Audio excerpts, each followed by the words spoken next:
എല്ലാവർക്കും നമസ്കാരം. ടോസ് അക്കാദമിയിലേക്ക് സ്വാഗതം. സെറ്റ് 2024 ജനുവരിയിലെ എക്സാം അടുത്ത മാസം 21 നടക്കാൻ പോവുകയാണല്ലോ.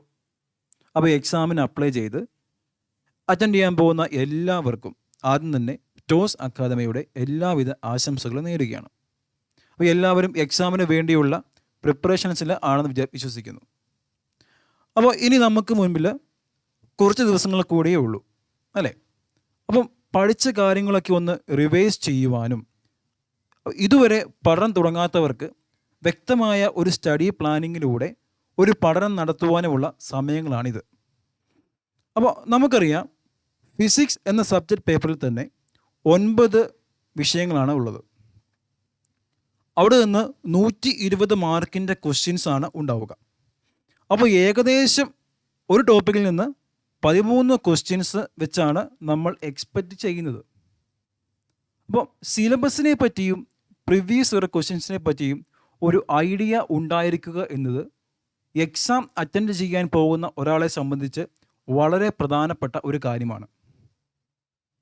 ഇന്ന് ടോസ് അക്കാദമി നിങ്ങൾക്കായി ഫിസിക്സിലെ ഈ 9 സബ്ജക്റ്റുകളിലെയും ഹോട്ട് ഏരിയാസിനെ പറ്റിയും ചില ഇമ്പോർട്ടൻറ്റ് മോഡൽ ക്വസ്റ്റ്യൻസുമാണ് ഡിസ്കസ് ചെയ്യാൻ വേണ്ടി പോകുന്നത്. So first of all, mathematical methods in physics. And if you ask which area or which topic is important in mathematical methods in physics, that is the complex analysis, which is the most important topic in mathematical methods in physics, and you can expect one or more than one questions from every year from this particular topic അല്ലേ? അപ്പം ഈ question നോക്കുക. The integral closed integral the കോണ്ടൂറാണ്. The closed integral d is divide by z plus 2 is equal to. Okay, അപ്പം you can do നമുക്കെന്താണ്, you can solve these questions by using Cauchy integral theorem or Cauchy residue theorem.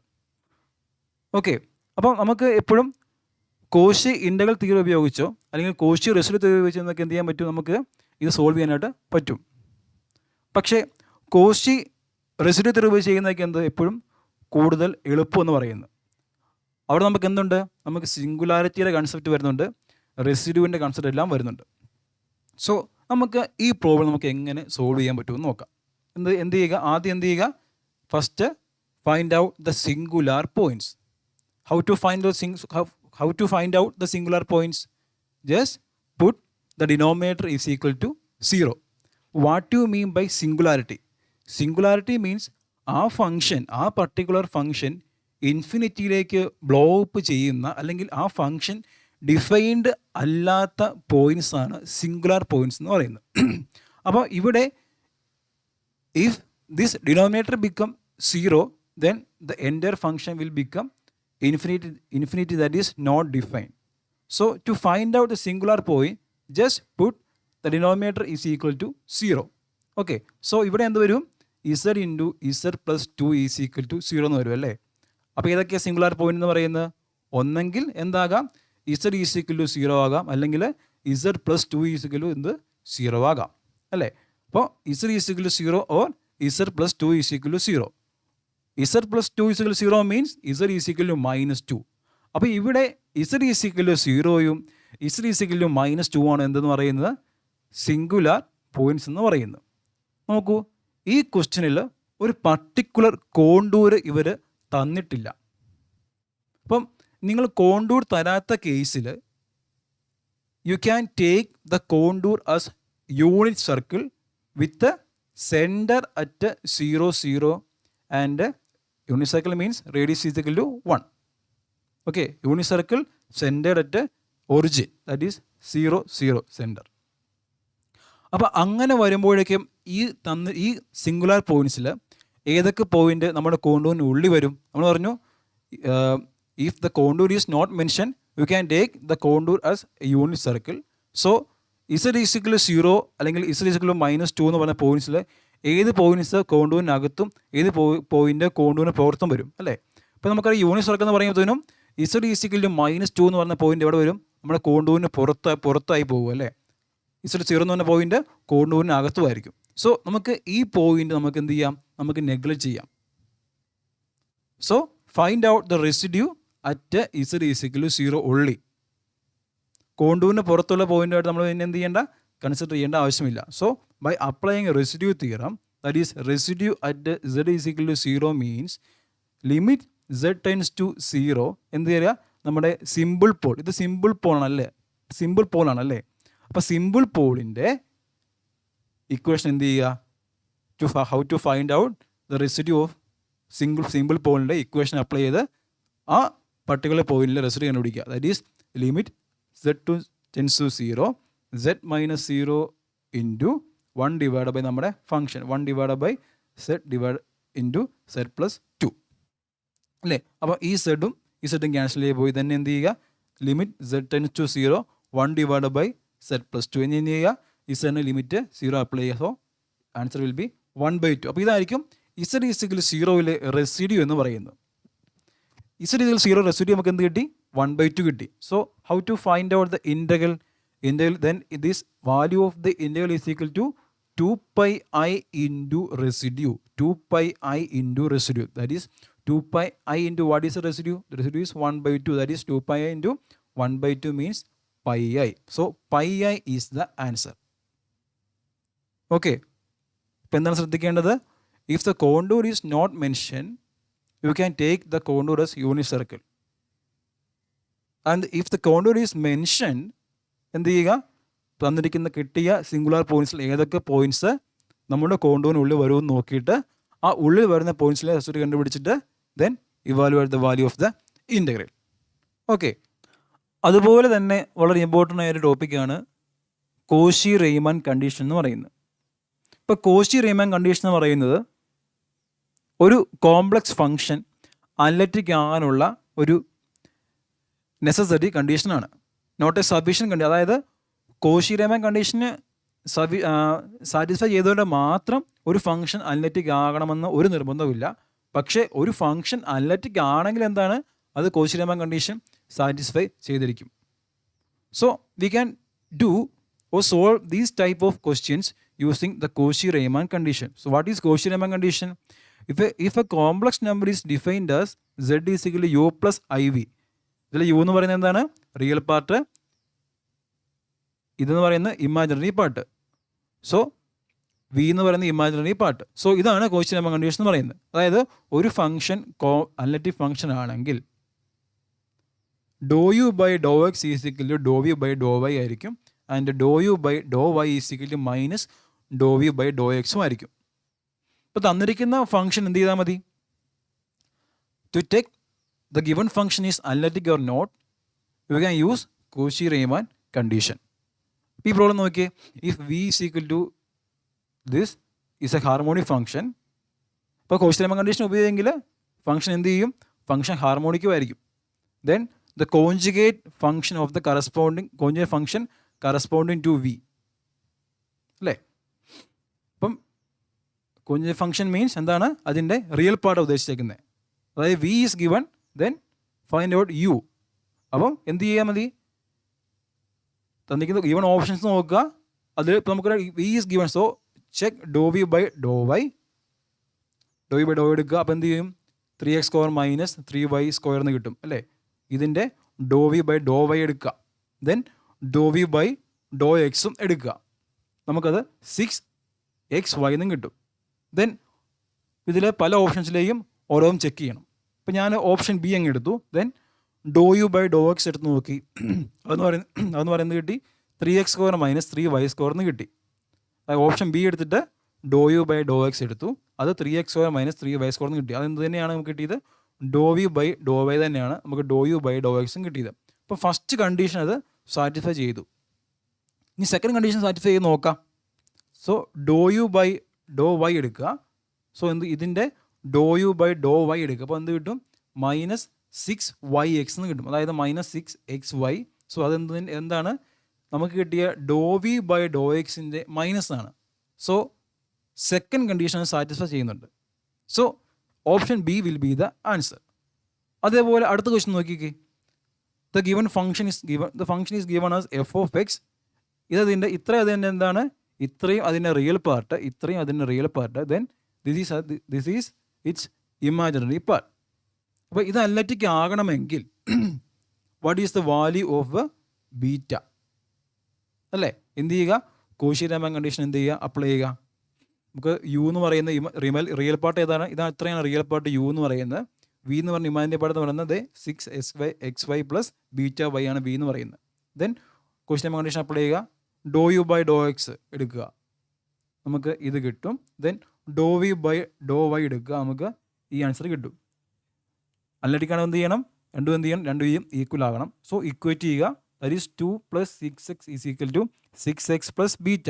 So 6xും 6xും cancel ആയി പോയി. So beta is equal to 2.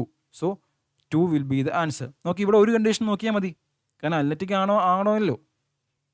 Okay, അപ്പോൾ ഇങ്ങനെ നമുക്ക് CR condition use ചെയ്തുകൊണ്ട് നമുക്ക് എന്ത് ചെയ്യാൻ പഠിക്കാൻ പറ്റും, ഈ ടൈപ്പ് പ്രോബ്ലംസ് നമുക്ക് ഈസി ആയിട്ട് സോൾവ് ചെയ്യാനായിട്ട് പറ്റും. ഈ മാത്തമാറ്റിക്കലി ഇനി നമ്മുടെ മെട്രിക്സ്, ലാപ്ലേസ് ആൻഡ് ഫൊറിയർ ഒക്കെ ഇമ്പോർട്ടൻ്റ് ആയ മറ്റ് ചില ടോപ്പിക്സുകൾ കൂടിയാണ്. ഓക്കെ, ഇനി നമ്മൾ ക്ലാസിക്കൽ മെക്കാനിക്സിലേക്ക് പോയി കഴിയുമ്പോഴത്തേനും ക്ലാസിക്കൽ മെക്കാനിക്സിലെ ഏറ്റവും ഇമ്പോർട്ടൻ്റ് ആയ ടോപ്പിക് എന്ന് ചോദിച്ചു കഴിഞ്ഞാൽ എന്താണ്, ലഗ്രാഞ്ചൻ ആൻഡ് ഹാമിൽട്ടോണിയൻ ഡൈനാമിക്സ് ആയിരിക്കും. ലഗ്രാഞ്ചൻ ആൻഡ് ഹാമിൽട്ടോണിയൻ ഡൈനാമിക്സ് ആയിരിക്കും ഏറ്റവും ഇമ്പോർട്ടൻ്റ് ആയ ടോപ്പിക് എന്ന് പറയുന്നത്. അതിൽ സ്ഥിരം ചോദിക്കുന്ന ചില ക്വസ്റ്റ്യൻസ് നമുക്കൊന്ന് പരിചയപ്പെട്ട് നോക്കാം. Okay, that is if the ലഗ്രാഞ്ചൻ of A particle is given by the equation. Lagrange is given by this equation, that is potential energy minus kinetic energy minus potential energy. Then the generalized momenta corresponding to r and theta. So ചിലപ്പോൾ എന്ത് പറയല, ചിലപ്പം only generalised moment മാത്രമേ പറയുള്ളൂ, corresponding to R and theta പ്രത്യേകം പറയില്ല. അത് നമുക്ക് അറിഞ്ഞിരിക്കണം. കാരണം ഇവിടെ ഏതൊക്കെയാണ് ജനറലൈസ്ഡ് കോർഡിനേറ്റ് എന്ന് പറയുന്നത്, ഇവിടെ ജനറലൈസ്ഡ് കോർഡിനേറ്റ് എന്ന് പറയുന്നത് ആർ ആൻഡ് തീറ്റയാണ്. So generalised moment means generalised moment corresponding to R and theta ആയിരിക്കും. That is p r and p theta. Generalised moment corresponding to R and generalised moment corresponding to theta. And p r is given by do L divide by do r dot and p theta is equal to do L divide by do theta dot. അതായത് given ലഗ്രാഞ്ചിൻ്റെ derivative എടുക്കുക with respect to R dot, then we will get generalised moment corresponding to R. And if we take the derivative with respect to theta dot, we will get the generalised moment corresponding to the theta. So P R എന്ത് കിട്ടും, P R എന്ന് പറയുന്നത് ഇതിൻ്റെ എന്ത് ചെയ്യുക, ഈ തന്നിരിക്കുന്ന ലഗ്രാഞ്ചിൻ്റെ ഡെറിവേറ്റീവ് എടുക്കുക with respect to R dot, നമുക്ക് എന്ത് കിട്ടും, എം ആർ ഡോട്ട് എന്നും കിട്ടും. Then p theta will be derivative with respect to theta dot, then നമുക്കത് m R square theta dot എന്നും കിട്ടും. അപ്പോൾ ഇത് രണ്ടുമായിരിക്കും എന്ത്, generalised moment p r and p theta എന്ന് പറയുന്നത്. ഇത് ഇമ്പോർട്ടൻ്റ് ആയ ഒരു ടോപ്പിക്കാണ്. അതല്ല ഒരു ലഗ്രാഞ്ച് തരും നമുക്ക്. Then find out the generalised moment corresponding to ഇതിപ്പം സ്ഫെറിക്കൽ പോളാർ കോർഡിനേറ്റ്സ് ആയതുകൊണ്ടാണ് നമുക്ക് ആർ ആൻഡ് തീറ്റ വന്നത്. ദെൻ കാർട്ടീഷ്യൻ ആണെങ്കിൽ എന്ത് വരും, എക്സ് വൈ വരും. സോ അപ്പോൾ എന്ത് വരും, generalised moment corresponding to X and Y അങ്ങനെ ചോദിക്കാം.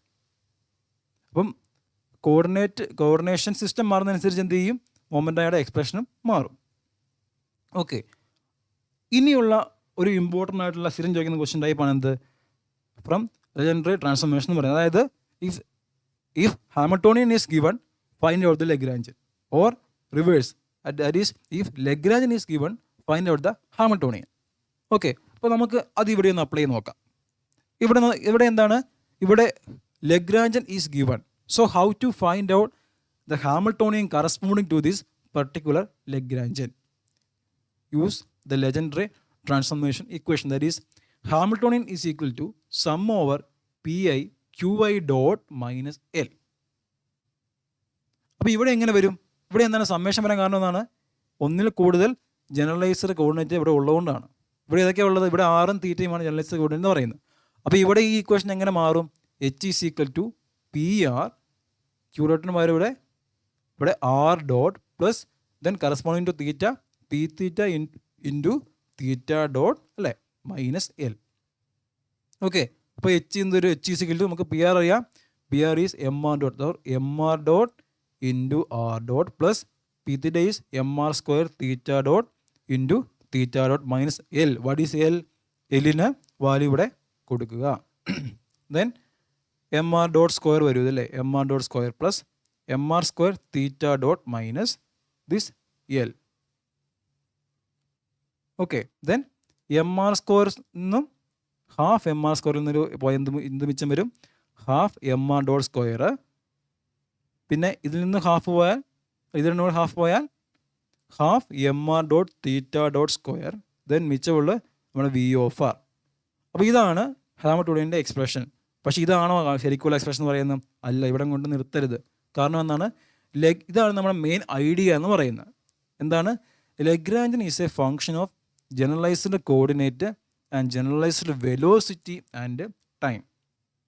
Hamiltonian is a function of generalised coordinate, generalised momentum and time.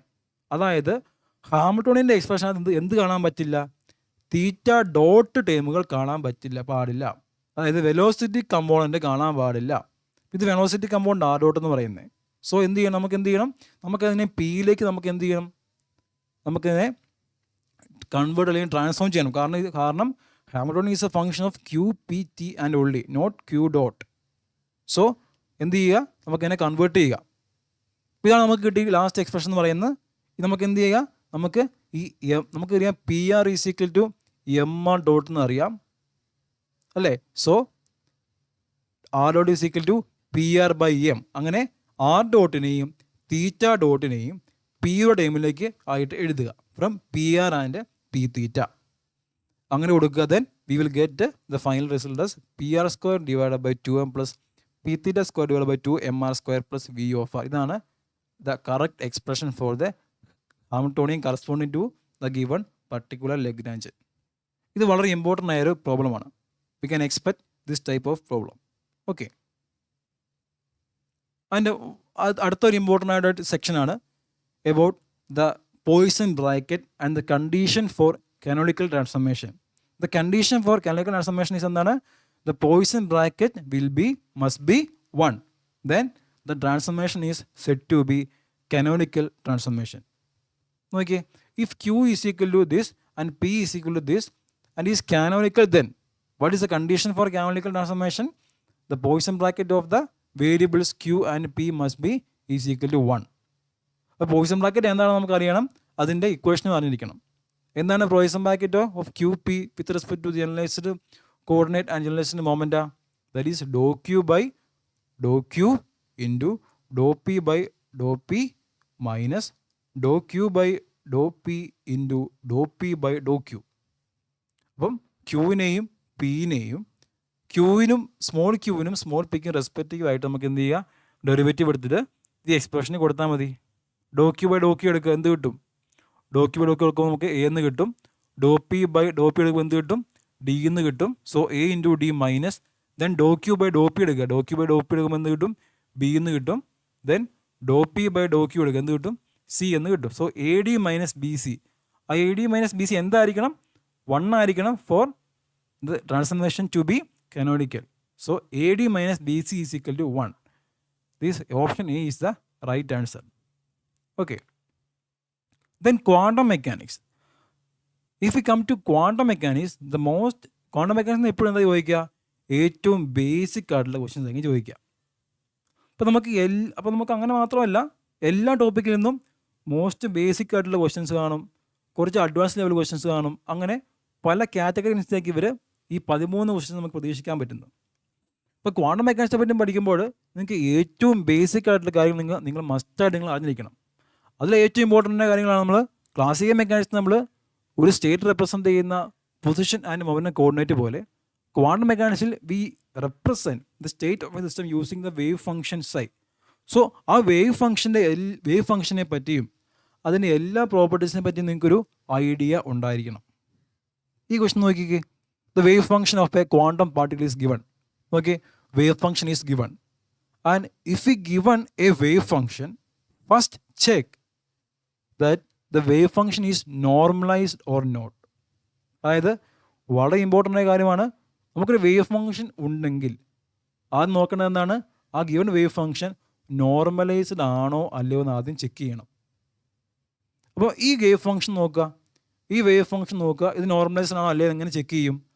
ആ വേവ് ഫംഗ്ഷൻ്റെ അതിന് പോസിബിൾ ആകാൻ പറ്റുന്ന പല സ്റ്റേറ്റുകളാണ് ഈ 5(1)(x)ഉം 5(2)(x) എന്ന് പറയുന്നത്. അതായത് ഈ വേവ് ഫംഗ്ഷൻ ഇരിക്കാൻ പറ്റുന്ന പല സ്റ്റേറ്റുകളാണ് 5(1)(x)ഉം 5(2)(x)ഉം. ഇതൊക്കെ അതെന്താണ്? അതിൻ്റെ പ്രോബബിലിറ്റി കോയിഫിഷ്യൻ്റ് ആണ്. ഇതിൻ്റെ മോഡ് സ്ക്വയർ ആയിരിക്കും അതിൻ്റെ പ്രോബബിലിറ്റി എന്ന് പറയുന്നത്. അതായത് ഈ 5(1)(x) എന്ന് പറഞ്ഞ സ്റ്റേറ്റിന് 5(1)(x) എന്നുള്ള സ്റ്റേറ്റിൽ കാണപ്പെടുന്ന പ്രോബബിലിറ്റി എന്ന് പറയുന്നത് ഈ 3/5യുടെ സ്ക്വയർ ആയിരിക്കും. അതായത് 9/24 ആയിരിക്കും. 5(2)(x) ഇരിക്കാനുള്ള പ്രോബബിലിറ്റി എന്ന് പറയുന്നത് അതിൻ്റെ കോയിഫിഷ്യൻ്റെ മോഡിലെ സ്ക്വയർ ആയിരിക്കും. എപ്പോഴും ഓർക്കുക, നെഗറ്റീവ് ആണെങ്കിലും അത് മോഡ് സ്ക്വയർ ആയിരിക്കും പ്രോബബിലിറ്റി എന്ന് പറയുന്നത്. അതായത് മോഡ് 4/5ൻ്റെ സ്ക്വയർ ആയിരിക്കും അതിൻ്റെ പ്രോബബിലിറ്റി എന്ന് പറയുന്നത്. 16/24. അപ്പം എവിടെ ഇരിക്കാനാണ് കൂടുതൽ പ്രോബബിലിറ്റി കൂടുതൽ? 5(2) ഇരിക്കാനാണ് കൂടുതൽ പ്രോബബിലിറ്റി കൂടുതൽ. അപ്പോൾ അതിൻ്റെ സം എന്ത് വരണം? സമ്മ് 1 ആണെങ്കിൽ അതിൻ്റെ പ്രോബബിലിറ്റി ആംപ്ലിറ്റ്യൂഡിൻ്റെ സം എന്ന് പറയുന്നത് 1 ആണെങ്കിൽ the wave function is normalised. അപ്പോൾ ഇവിടെ എന്താണ്? ഇവിടെ നമുക്ക് 1 തന്നെ കിട്ടി. തന്നിരിക്കുന്ന സ്റ്റേറ്റുകളുടെ കോയിഫിഷ്യൻ്റെ മോഡ് സ്ക്വയറിൻ്റെ സം എന്ന് പറയുന്നത് 1 ആണെങ്കിൽ the given wave function is normalised. അല്ലാത്ത പക്ഷേ നമ്മൾ എന്ത് ചെയ്യണം? We have to make the wave function normalised.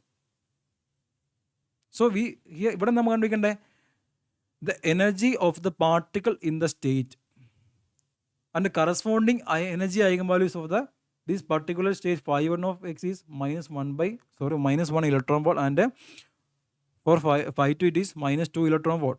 So we have to calculate the energy of the particle in the given state. അപ്പോൾ ആ ഗിവൺ സ്റ്റേറ്റ് സൈയിൽ എന്താണ്? പാർട്ടിക്കിളിൻ്റെ എനർജി നമുക്ക് കണ്ടുപിടിക്കണം. ആ ഗിവൺ സ്റ്റേറ്റ് സൈഡിൽ തന്നെ നമുക്ക് എന്ത് സ്റ്റേറ്റ് ഉണ്ട്? നമുക്ക് 2 സ്റ്റേറ്റുകളുടെ പ്രോബബിലിറ്റി ഉണ്ടല്ലേ? ഒന്ന് 5(1)(x)ഉം ഒന്ന് 5(2)(x)ഉം. So we have to calculate the expectation value of energy. Important. കാരണം എന്താണ്? Expectation value means the average value, because there are more than 1 state exist. So we have to calculate the average or expectation value of energy. How to calculate the expectation or average value of energy? That is ഈ particular സ്റ്റേറ്റിലിരിക്കാനുള്ള probability എത്രയാണ്? 9/24 into അതിൻ്റെ particular സ്റ്റേറ്റിൻ്റെ energy -1 plus അടുത്ത സ്റ്റേറ്റിൻ്റെ probability 16/25 into ആ സ്റ്റേറ്റിൻ്റെ particular energy ആയി -2. So അതൊന്ന് multiply ചെയ്യുക. So add ചെയ്യുക, നമുക്ക് എന്ത് കിട്ടും? -41/25 ഇലക്ട്രോൺ വോൾട്ട് എന്ന ആൻസർ നമുക്ക് കിട്ടും. ഓക്കെ. അപ്പോൾ ഇങ്ങനെ വേവ് ഫംഗ്ഷൻ്റെ പ്രോബബിലിറ്റിനെ പറ്റി നിങ്ങൾക്ക് എല്ലാവർക്കും ഒരു ഐഡിയ ഉണ്ടാക്കണം. What is normalisation condition? Total probability must be equal to 1. Okay. ഇനി ക്വാണ്ടം മെക്കാനിക്സിൽ വളരെ ഇമ്പോർട്ടൻ്റ് ആയ ടോപ്പിക്കാണ് എന്താണ്?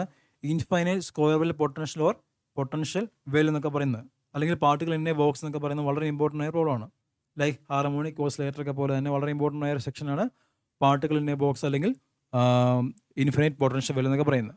അപ്പോൾ ഈ പാർട്ടിക്കിൾ ഇൻ എ ബോക്സിലെയും ഇൻഫിനൈറ്റ് പൊട്ടൻഷ്യൽ വെൽ അല്ലെങ്കിൽ ഹാർമോണിക് ഓസിലെ പ്രോബ്ലത്തിലൊക്കെ ആ സ്റ്റേറ്റുകളിൽ ആ സിസ്റ്റത്തിൻ്റെ എനർജി ഐഗൻ വാല്യൂസിൻ്റെയും അതിൻ്റെ വേവ് ഫംഗ്ഷൻസിൻ്റെ എല്ലാം എക്സ്പ്രഷൻ പഠിച്ചു വയ്ക്കുക എന്നുള്ളത് വളരെ ഇമ്പോർട്ടൻ്റ് ആയിട്ടുള്ള കാര്യമാണ്. You can expect questions from that. Okay, just look at this problem. That is A particle of mass m is confined in 2-dimensional infinite square well potential of a side A. The energy eigenvalue of a particle in a given state is given by ഇത്. So the degeneration of the state is what do you mean by degeneration? അതായത് എപ്പോഴും എന്താണ്, ഒന്നിലധികം സ്റ്റേറ്റിന് ഒരേ energy വരുന്ന condition എന്ന് പറയുന്നത് degeneracy എന്ന് പറയുന്നത്. ഒന്നിലധികം സ്റ്റേറ്റിന് ഒരേ എനർജി വരുന്ന കണ്ടീഷൻ പറയുന്ന പേരാണ് ഡീജനറസി എന്ന് പറയുന്നത്. അപ്പോൾ ഇത് 2-dimensional പ്രോബ്ലമാണ്. അപ്പോൾ 2-dimensional ഇൻഫിനിറ്റ് സ്ക്വയർ പൊട്ടൻഷ്യലിൻ്റെ എനർജി ഐഗൻ വാല്യൂസിൻ്റെ ഐഡിയ നിങ്ങൾക്ക് ഉണ്ടായിരിക്കണം. 2-dimensional ഇൻഫിനിറ്റ് സ്ക്വയർ പൊട്ടൻഷ്യലിൻ്റെ കേസിൽ എനർജി ഐഗൻ വാല്യൂസിനെ പറ്റിയുള്ള നിങ്ങൾക്ക് ഐഡിയ ഉണ്ടാകും. ഇതാണ് അതിൻ്റെ എക്സ്പ്രഷൻ എന്ന് പറയുന്നത്. ഇതാണ് 2-dimensional ഇൻഫിനിറ്റ് സ്ക്വയർ വെൽ പൊട്ടൻഷ്യലിൻ്റെ കേസിൽ എനർജി ഐഗൻ വാല്യൂസിൻ്റെ എക്സ്പ്രഷൻ. അപ്പോൾ ഇവിടെ എത്രയാണ് എനർജി ഐഗൻ തന്നേക്കുന്നത്? 25 π² ഡിവൈഡഡ് ബൈ ma². രണ്ടും കൂടി എന്ത് ചെയ്യുക? കമ്പയർ ചെയ്യുമ്പോൾ എന്ത് കിട്ടും? നമുക്ക് എന്ത് കിട്ടും? n² plus n² divide by 2 is equal 25 എന്ന് കിട്ടും അല്ലേ? So n² plus n² is equal to 25 to 50 എന്ന് കിട്ടും. So n² plus n² is equal to 50.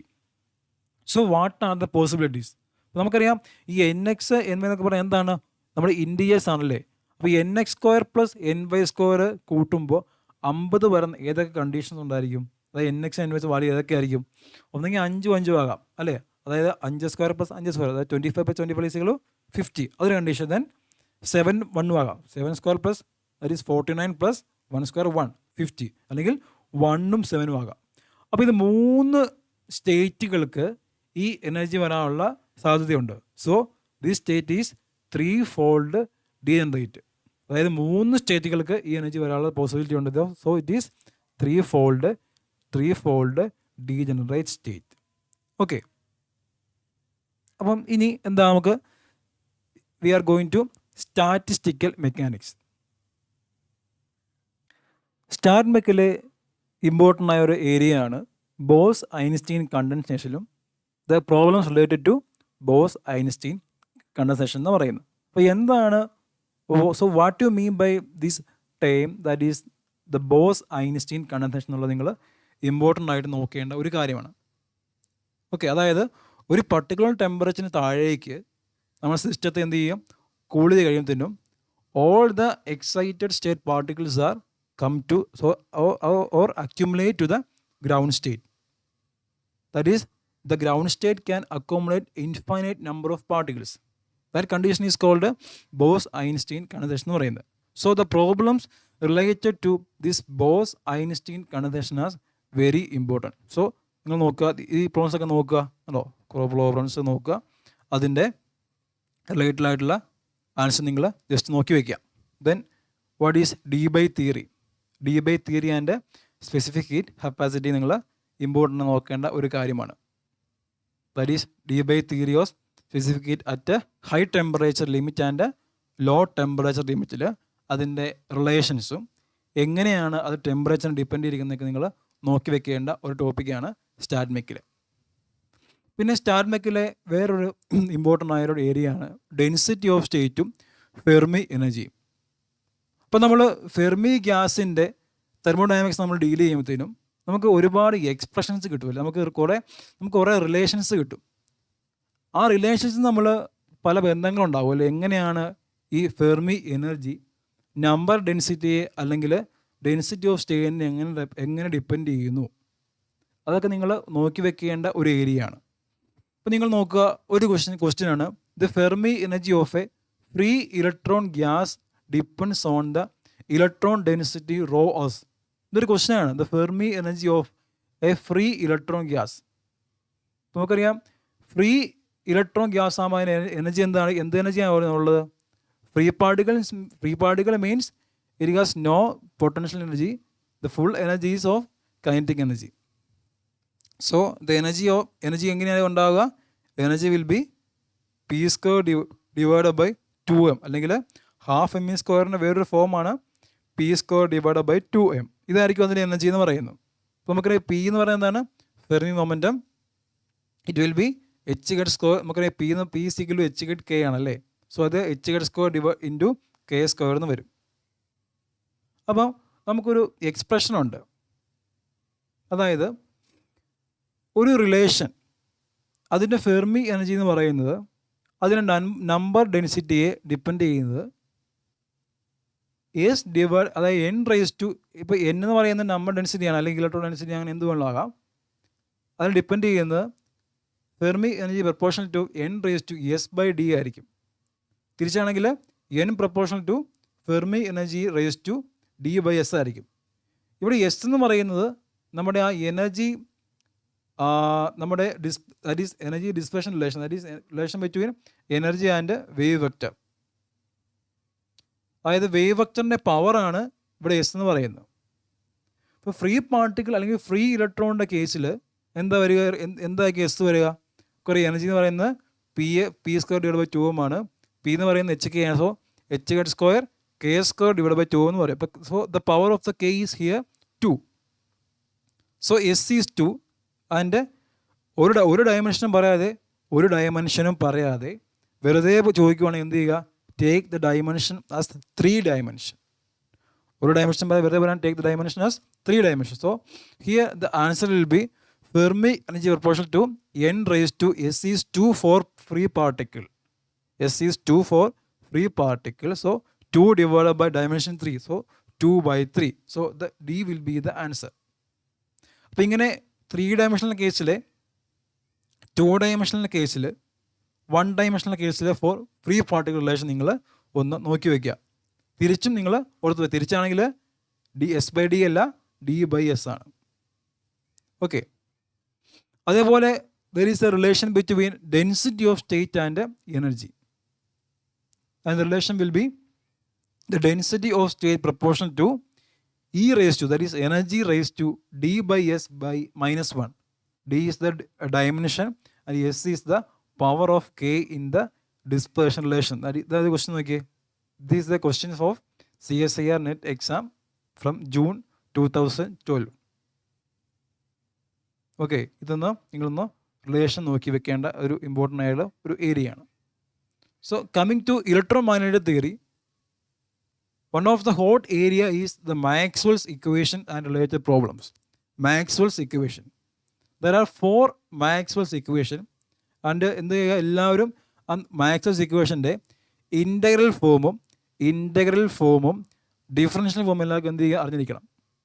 This is the integral form and this is the differential form. The first Maxwell's equation is called Gauss law. Gauss law, എന്താണ് Gauss lawയുടെ expression എന്ന് പറയുന്നത്? Gauss law. Then second condition is del dot B is equal to 0, which means magnetic monopoles does not exist. Magnetic monopoles does not exist. And the third equation is known as Faraday's law. This is its differential form and this is its integral form. And the fourth equation is Ampere's law with the Maxwell's correction. Ampere's law with the Maxwell's correction. അപ്പോൾ ഇതാണ് 4 Maxwell's equation എന്ന് പറയുന്നത്. Okay, ഒന്ന് നോക്കിയേ. Suppose in A hypothetical space magnetic monopole exists, then which of the following equation has to be modified?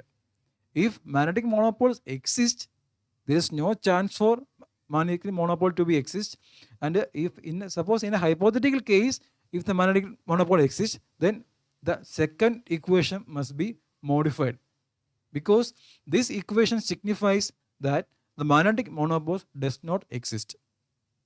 Okay, then Gauss theorem of electric field in differential form. Gauss theorem of electric field in differential form in vacuum.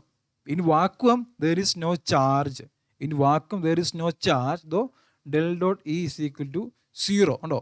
ഇതൊക്കെ എന്താണ്? ഇത് integral ഫോമാണ്. ഇത് ശരിക്കുള്ള Gauss law. വാക്വത്തിൽ there is no charge, though del dot E is equal to 0. Okay. Then Gauss law and its problem. ഏറ്റവും important ആയ ടോപ്പിക്കാണ് ഇവിടുത്തെ ഇലക്ട്രോമാഗ്നറ്റിക്കിലെ ഏറ്റവും ഇമ്പോർട്ടൻ്റ് ടോപ്പിക് എന്ന് വെച്ചാൽ goes law and it's related problems ആയിരിക്കും.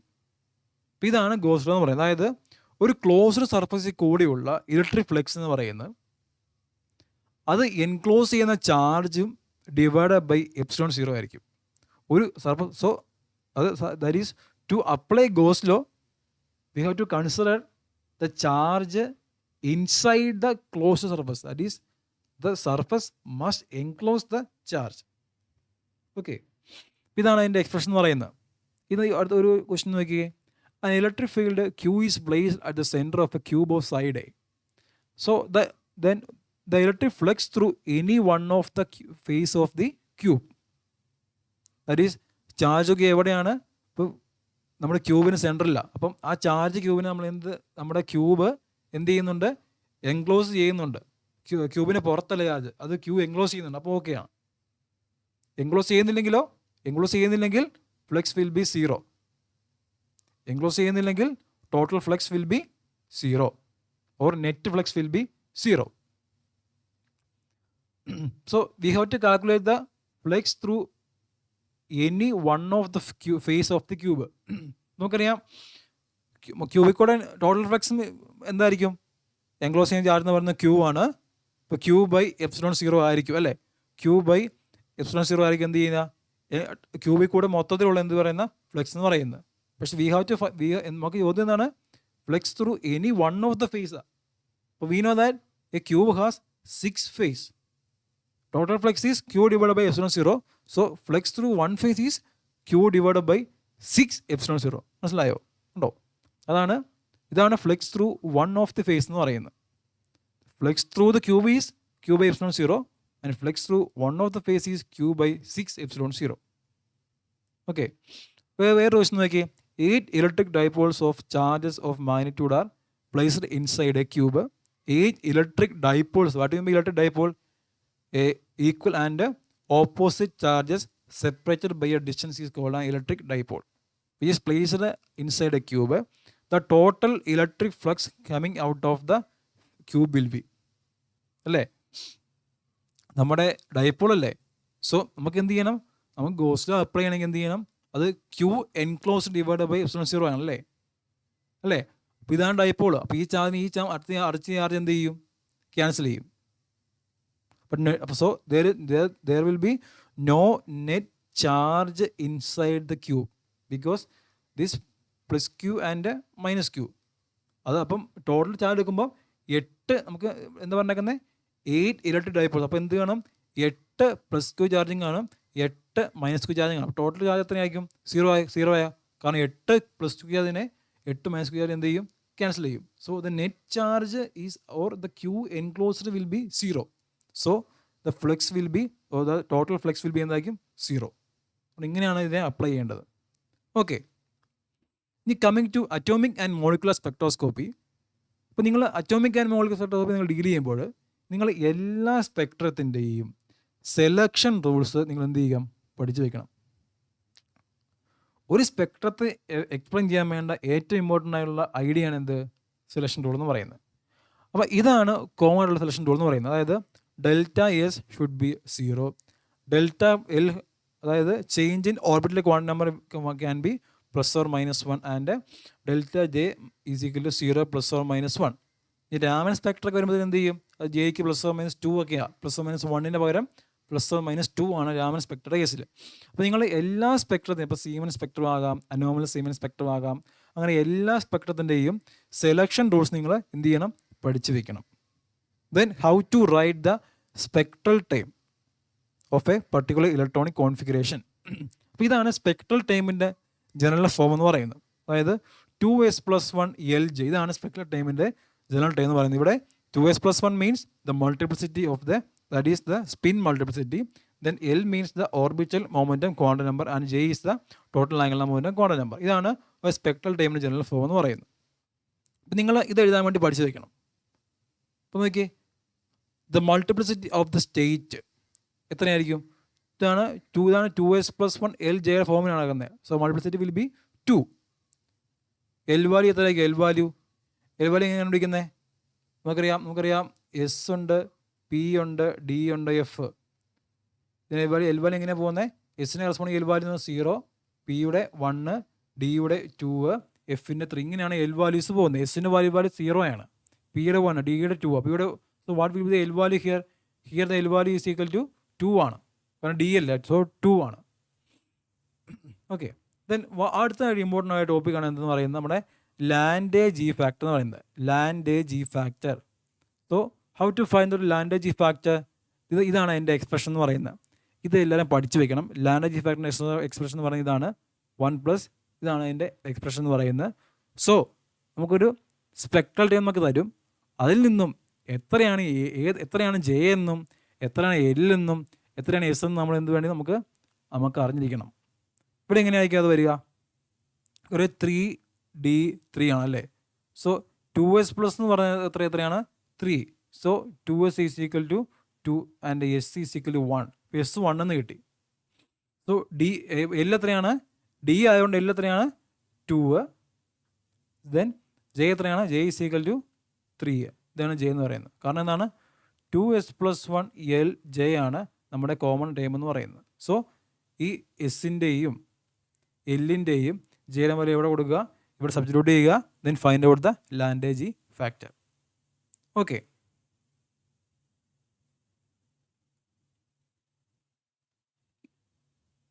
ഇനി അടുത്ത ഇമ്പോർട്ടൻ്റ് ആയ ടോപ്പിക്കാണ് നമ്മുടെ സീമൻ ഷിഫ്റ്റ്.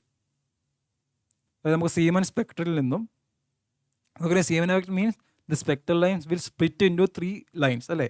അപ്പോൾ ആ ഒറിജിനൽ അല്ലെങ്കിൽ അൺസ്പ്ലിറ്റഡ് ലൈനിൽ നിന്നും എത്രമാത്രം ഷിഫ്റ്റ് ചെയ്താണ് മറ്റേ 2 ലൈൻസ് ഇരിക്കുന്നതിനെ പറ്റി കണ്ടുപിടിക്കാൻ വേണ്ടിയുള്ള ഒരു ഇക്വേഷനാണ് സീമൻ ഷിഫ്റ്റ് എന്ന് പറയുന്നത്. അതിൻ്റെ എക്സ്പ്രഷനാണ് നമ്മൾ ഇവിടെ കൊടുത്തിരിക്കുന്നത്. ഇതാണ് സീമൻ ഷിഫ്റ്റിൻ്റെ expression delta lambda. Mu B എന്ന് പറയുന്നത് നമ്മുടെ ബോർ മാഗ്നറ്റാണ്, അതിൻ്റെ വാല്യൂ ഉണ്ട്. ബി എന്ന് പറയുന്ന ഗിവൺ മാഗ്നറ്റിക് ഫീൽഡിൻ്റെ value. H is Planck's constant and lambda is the given wavelength, that is wavelength of the unmodified line and C is the velocity of light. ഇക്വേഷനാണ് എന്ത് ചെയ്യാൻ just നമുക്ക് എന്ത് ചെയ്താൽ മതി, ഓരോ ടൈമിനും വാല്യൂ കൊടുത്ത് നോക്കിയാൽ മതി. ഇതാണ് അതുപോലെ റിലേറ്റഡ് ആയിട്ടുള്ള problems. Calculate the Zeeman shift in normal Zeeman effect under a magnetic field is given, B is given, the unmodified line is, that is lambda is 3140 angstrom. Then എന്ത് ചെയ്യുക, ഡെൽറ്റ ലാംഡ കണ്ടുപിടിക്കുക. Delta lambda just equation എന്ത് ചെയ്യാൽ മതി, substitute ചെയ്താൽ മതി. അതേപോലെ important ചില sections ആണ് എന്ത് ചെയ്യുക, ഹൺസ് റൂള്. എങ്ങനെയാണ് അതിൻ്റെ എനർജി ഡിപ്പെൻഡ് ചെയ്ത് ഓരോ സ്പെക്ട്രൽ ടൈമും അറേഞ്ച് ചെയ്തിരിക്കുന്നത്, Hund's rule. Then rotational spectra, problems related to rotational spectra. Then Raman spectra. ഇതൊക്കെ വളരെ ഇമ്പോർട്ടൻ്റ് ആയിട്ടുള്ള ഏരിയാസ് ആണ് from the spectroscopy section. Okay, then coming to nuclear and particular physics, that is the section is divided into 2 parts. First one is nuclear physics and then second is the particle physics. Nuclear physics deals about the properties of the nucleus. Okay, then shell models like. Then particle physics is more easiest to score. Particle physics വെച്ച് നമുക്ക് എന്ത് ചെയ്യാം, easy ആയിട്ട് score ചെയ്യാൻ പറ്റിയ ഒരു area ആണ് particle physics എന്ന് പറയുന്നത്. അവിടെ എന്താണ് ഉപയോഗിക്കുക, ദ ലോ കൺസർവേഷൻ ലോസ് അനുസരിച്ച് ഈ ഒരു പർട്ടിക്കുലർ റിയാക്ഷൻസ് പോസിബിൾ ആണോ അല്ലെങ്കിൽ നമുക്ക് ചെക്ക് ചെയ്യാൻ നോക്കാൻ പറ്റുന്ന ടൈപ്പ് ഓഫ് പ്രോബ്ലം ആയിരിക്കും നമുക്ക് ഫ്രം പാർട്ടിക്കൽ ഫിസിക്സ് എന്ന് പറയുന്നത്. സോ അപ്പോൾ ഈ ക്വസ്റ്റ്യൻ എന്ന് പറയുന്നത് the angular momentum and parity of the oxygen nucleus according to the nuclear shell model. അപ്പോൾ എങ്ങനെയാണ് ചെയ്യുക, ഇതാണ് നമ്മുടെ പാർട്ടിക്കൽ ന്യൂക്ലിയസ് എന്ന് പറയുന്നത്. ഇതിൻ്റെ പ്രോട്ടോണിൻ്റെ എണ്ണം എത്രയാണ്, 8, ന്യൂട്രോണിൻ്റെ എണ്ണം 9. എന്ത് ചെയ്യുക, go for the odd one. അപ്പോൾ ഓഡ് നമ്പറിനെ ബേസ് ചെയ്ത് എന്ത് ചെയ്യുക, നിങ്ങൾ എന്ത് ചെയ്യുക, നമ്മുടെ ഷെൽ മോഡലിലെ ഇലക്ട്രോണിക് ആയിട്ടുള്ള കോൺഫിഗറേഷൻ എഴുതുക. സോ ഇലക്ട്രോണിക് അല്ല, ന്യൂക്ലിയസ് അല്ലേ, ഷെൽ മോഡലിലെ കോൺഫിഗറേഷൻ എഴുതുക. ഇതാണ് ഷെൽ മോഡലിലെ കോൺഫിഗറേഷൻ്റെ ഫസ്റ്റ് ഫ്യൂ ടൈംസ് എന്ന് പറയുന്നത്. അതായത് S1/2, P3/2, P1/2, then D5/2. ഇതാണ് ഷെൽ മോഡലിലെ എനർജി അനുസരിച്ച് എഴുതിയേക്കുന്ന ഓർഡർ എന്ന് പറയുന്നത്. അപ്പോൾ ഈ പ്രോട്ടോണിൻ്റെ നോട്ടിനകത്ത് ഓഡ് 1 എടുക്കുക, നമുക്ക് ഈവൻ വേണ്ട, ഓഡ് എടുക്കുക. ദെൻ 9 ന്യൂട്രോണെയും ഇതിലേക്ക് അങ്ങ് ഡിസ്ട്രിബ്യൂട്ട് ചെയ്യുക. ഇവിടെ പറ്റുന്ന 2 എണ്ണം, ഇവിടെ പറ്റുന്നത് 4 എണ്ണം. അതായത് 2J+1 നോക്കിയാൽ മതി. 2J+1 ഇത് 2 × ½ + 1 2 × 3 + 1 2 × 3/2 + 1 4. അങ്ങനെയാണ് ഇതിൽ കൊള്ളാവുന്ന ഒക്യുപ്പൈ ചെയ്യാൻ പറ്റുന്ന ന്യൂക്ലിയസിൻ്റെ എണ്ണം കണ്ടുപിടിക്കാൻ എണ്ണം എന്ന് പറയുന്നത്. സോ ഇവിടെ 2 × ½ + 1, ഇവിടെ 2 എന്ന് വരും.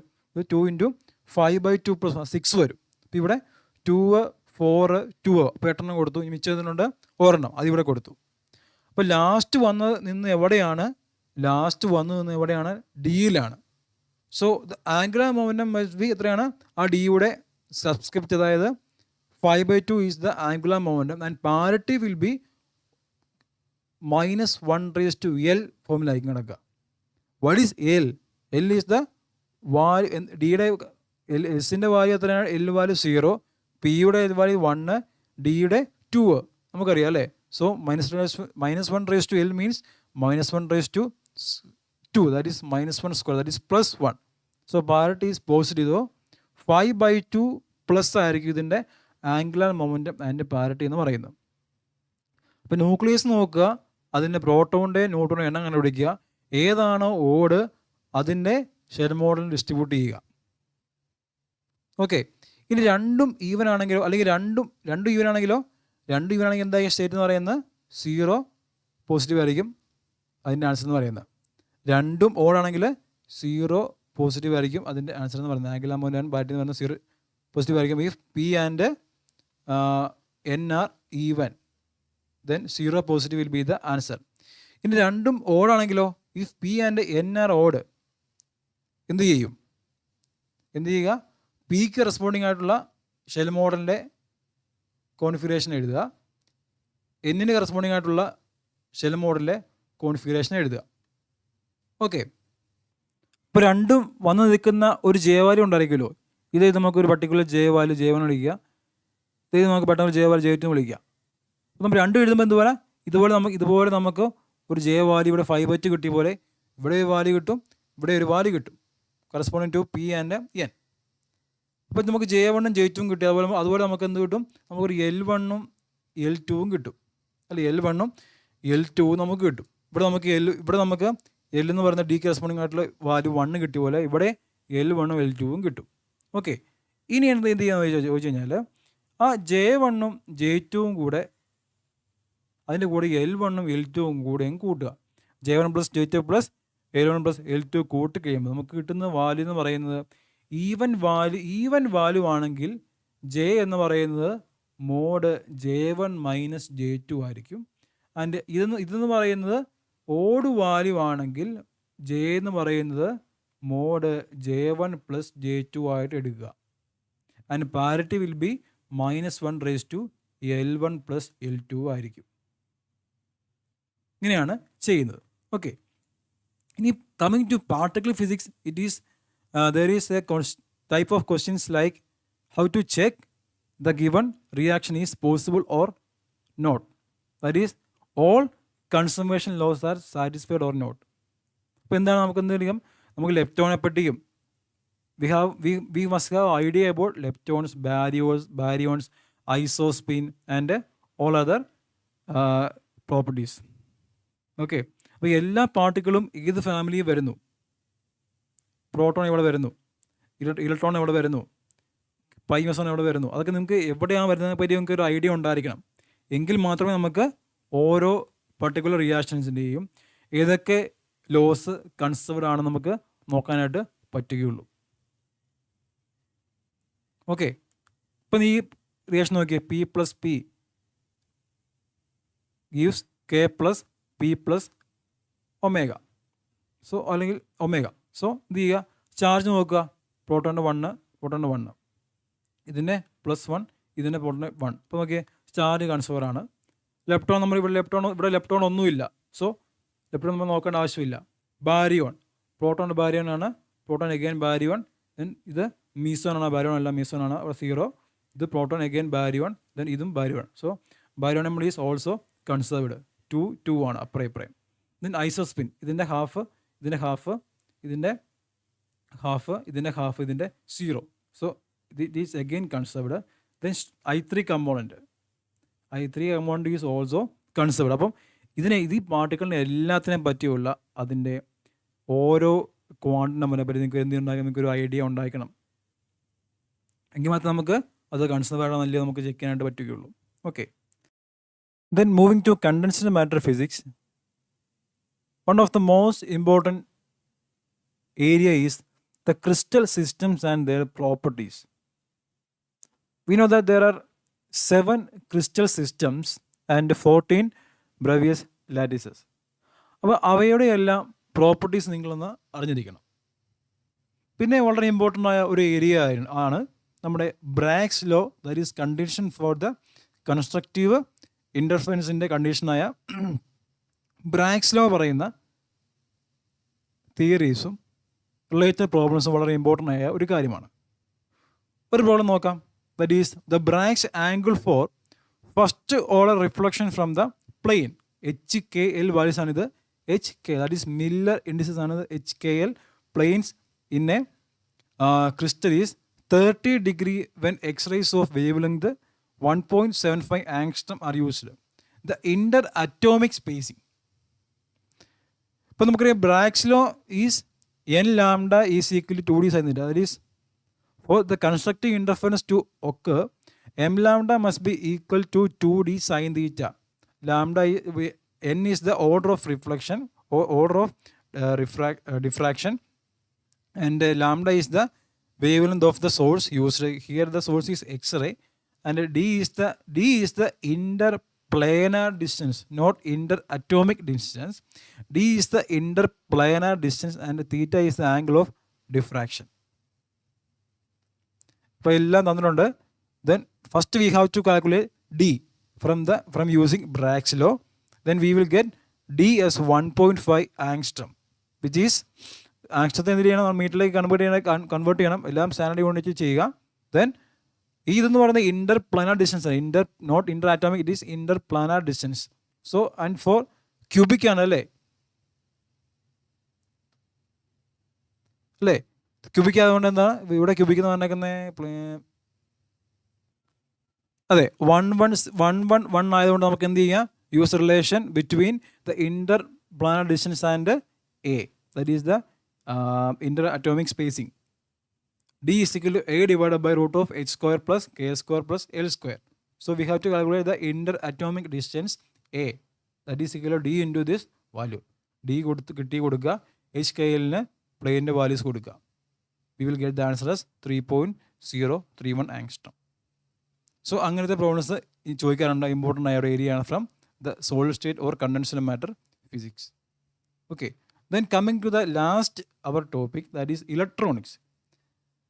ഇലക്ട്രോണിക്സ് പൊതുവെ എല്ലാവർക്കും ടഫായിട്ടുള്ള ഒരു ടോപ്പിക്കാണ് ഇലക്ട്രോണിക്സ് എന്ന് പറയുന്നത്. പക്ഷേ ആ ഇലക്ട്രോണിക്സ് നിന്നുകൊണ്ട് തന്നെ നമുക്ക് ഈസി ആയിട്ട് സ്കോർ ചെയ്യാൻ പറ്റിയ ചില ഏരിയാസ് ഉണ്ട്. ഇതാണ് ലോജിക് ഗേറ്റ്സ്, ഓപ്പാമ്പ്, അതൊക്കെ നമുക്ക് ഈസി ആയിട്ട് സ്കോർ ചെയ്യാൻ പറ്റിയ ചില ഏരിയാസാണ്. അപ്പം ഈ ലോജിക് ഗേറ്റ്സ് അതിന് ബോളിയൻ എക്സ്പ്രഷൻ സിംപ്ലിഫൈ ചെയ്യുന്ന തരത്തിലുള്ള പ്രോബ്ലംസ് എല്ലാ കൊല്ലം ചോദിക്കാറുള്ള ഒരു ഏരിയ ഓഫ് ക്വസ്റ്റ്യൻ ആണ് ബോളിയൻ എക്സ്പ്രഷൻ സിംപ്ലിഫൈ ചെയ്യാനുള്ളതെന്ന് പറയുന്നു. അപ്പോൾ ഈ ക്വസ്റ്റ്യൻ നോക്കിക്കേ, according to the Boolean algebra AC plus ABC ഇങ്ങനെ സിംപ്ലിഫൈ ചെയ്യും. രണ്ടിൽ എന്തുണ്ട്, രണ്ടിൽ AC ഉണ്ട് അല്ലേ, AC കോമൺ ആക്കുക, ദെൻ 1 + B എന്ന് വരും. അപ്പോൾ ഈ ടേം എന്ന് പറയുന്നത് ബിയുടെ വാല്യൂ എത്രയായാലും, B 1 ആയാലും B 0 ആയാലും എന്ത് വാല്യൂ എത്ര ആയിരിക്കും, 1 + B വിൽ ബി 1 ആയിരിക്കും. കാരണം ഒരു ഡിജിറ്റൽ സർക്യൂട്ടിന് അറ്റൈൻ ചെയ്യാൻ പറ്റുന്ന മാക്സിമം വാല്യൂ എന്ന് പറയുന്നത് 1 ആയിരിക്കും, ലോ വാല്യൂ എന്ന് പറയുന്നത് 0. അപ്പോൾ ഈ 1 + Bയിൽ ബിയുടെ വാല്യൂ എത്രയായാലും, B 0 ആയാലും B 1 ആയാലും എത്രയായിരിക്കും, 1 + B will be 1. So this is equal to AC itself. So simplified version is AC. പിന്നെ നിങ്ങൾ ലോജിക്ക് സിംപ്ലിഫൈ ചെയ്യുന്ന കേസിൽ അല്ലെങ്കിൽ ബൂളിയൻ എക്സ്പ്രഷൻ സിംപ്ലിഫൈ ചെയ്യുമ്പോൾ നിങ്ങൾ ഓർക്കേണ്ട ഒരു ഇമ്പോർട്ടൻറ്റ് തിയറമാണ് ഡി മോർഗൻസ് തിയറം എന്ന് പറയുന്നത്. അതായത് A + B ഓൾ ബാർ എന്ന് പറയുന്നത് A bar into B bar ആണെന്നും AB ഓൾ ബാർ എന്ന് പറയുന്നത് A ബാർ + B ബാർ ആണെന്ന് നിങ്ങൾ സിംപ്ലിഫൈ ചെയ്യുന്ന ടൈമിൽ ഓർക്കുന്നത് വളരെ നല്ലതായിരിക്കും. ഓക്കെ, ദെൻ ഈ ഇടയായി ചോദിച്ച് കാണുന്ന ഒരു ടൈപ്പ് ഓഫ് പ്രോബ്ലംസ് ആണ് about the junction field effect ട്രാൻസിഷനെ പറ്റി. That is problems from FET. ആ FETയുടെ ഇക്വേഷനാണ് എന്ത്, അതിൻ്റെ ക്യാരക്ടറിസ്റ്റിക് ഇക്വേഷനാണ് ID is equal to IDSS into 1 - VGS divided by VGS off whole square എന്ന് പറയുന്നു. ID നമുക്കറിയാം FET has 3 part, that is source, drain and gate. അതിൽ ഡ്രെയിൻ കറണ്ടാണ് ID എന്ന് പറയുന്നത്. ഓക്കെ, IDS എന്ന് പറയുന്നതാണ് IDSS എന്ന് പറയുന്നത്. ഇപ്പം ഇത് നമുക്ക് കഴിഞ്ഞ വർഷങ്ങളിൽ ചോദിച്ച ഒരു ക്വസ്റ്റ്യനാണ് ഈ തന്നിരിക്കുന്നത്. നോക്കിയേ, ഇവിടെ നമുക്ക് ഇതാണ് FETയുടെ ഇക്വേഷൻ. ഇതെല്ലാവരും പഠിക്കുക. ഇതാണ് FETയുടെ ഇക്വേഷൻ എന്ന് പറയുന്നത്. അപ്പോൾ ഇവിടെ എന്താണ് ID, എന്താണ് IDSS എന്നൊക്കെ നിങ്ങൾ അറിഞ്ഞിരിക്കണം. IDSS മീൻസ് ഇവിടെ നോക്കിയേ ഫ്രം ഫിഗർ. അപ്പം ഈ ഫിഗർ തന്നു കഴിഞ്ഞാൽ this figure is versus ID versus VGS, that is gate source voltage versus drain current. അപ്പോൾ ഈ ഗ്രാഫിൽ നിന്നും IDSS എത്രയാണ് നമുക്ക് ഐഡൻറ്റിഫൈ ചെയ്യേണ്ട പഠിക്കണം. IDSS means the current at which the gate source voltage is 0. അപ്പോൾ ഗേറ്റ് സോഴ്സ് വോൾട്ടേജ് 0 എന്ന പോയിന്റിലെ കറണ്ടാണ്. അതായത് 0 എന്ന പോയിന്റിലെ കറണ്ട് എന്ന് പറയുന്നത് എത്രയാണ്, IDSS. അത് എത്രയാണ്, അത് 12 mA. Then VGS off means the voltage at which the drain current is 0. 0 corresponding ആയിട്ടുള്ള വോൾട്ടേജ് എത്രയാണ്, -5 വോൾട്ട്. അത് കൊടുക്കുക, ഇക്വേഷൻ കൊടുക്കുക. ദെൻ ഇതാണ് അതിൻ്റെ ആൻസർ എന്ന് പറയുന്നത്. അപ്പം JFET ആയിട്ട് ബന്ധപ്പെട്ട പ്രോബ്ലംസ് ചോദിച്ച് കാണുന്ന ഈ റീസെൻറ്റ് ഇയേഴ്സ് എല്ലാം ചോദിച്ച് കാണുന്നുണ്ട്. നമുക്ക് ഈ തവണ അത് പ്രതീക്ഷിക്കാവുന്ന ഒരു ക്വസ്റ്റ്യനാണ് problems from JFET. So study this equation. Okay, thank you.